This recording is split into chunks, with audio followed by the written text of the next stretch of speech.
honoring the brave men and women who have selflessly served our country and make sacrifices so that we can live free, something we shouldn't take for granted. Honor Flight Historic Triangle, Virginia is a Williamsburg-based nonprofit program that aims to take every World War II, Korean War, and terminally ill veteran in the Central Virginia region to our nation's capital to visit the memorials built in their honor free of charge.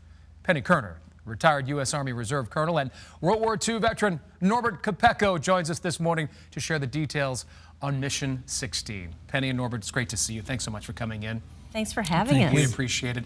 Norbert, we want to say first and foremost, thank you for serving our nation. You were a World War II veteran, and you went on the most recent trip on Honor Flight. What was it like for you to participate in this historic trip with other veterans? Well, I might add initially that I was reticent about going because as you age, you manage to acquire some health problems. Mm-hmm. And my problem was standing and walking. I had some reservations about the amount of walking and standing that would be required. But Penny here was persistent. She talked me into it, and I was mighty happy she did because I enjoyed the trip. It really is. It's a once-in-a-lifetime trip for most people, Penny. You've been on it. What memorials do you visit along the way? Because this is a one-day trip. It is a one-day trip. We leave really early in the morning. So for Norbert, I had to get him up awful early to get him with me. But we stop at the Arlington National Cemetery to see the changing of the guard. We, of course, go to the World War II Memorial. We go to the Korean Veterans Memorial. We often, depending on the trip, will go to the Marine Corps Museum. And also, depending on schedule, we'll try to get to the Air Force Museum as well. A lot of times, veterans will not have an opportunity to go see it if it was not for Honor Flight. And is this something that you're glad that you did, Norbert, after you went? Absolutely. What was it like to see the World War II Memorial? Well, it was thrilling because I had never seen it before, and it's a huge memorial honoring all the states who contributed. And we spent probably a good half hour to an hour at the memorial. We spend about an hour, maybe a little longer. So Norbert, tell me, and if you can share with our viewers and maybe some veterans that are watching, why they should take advantage of this free trip and go.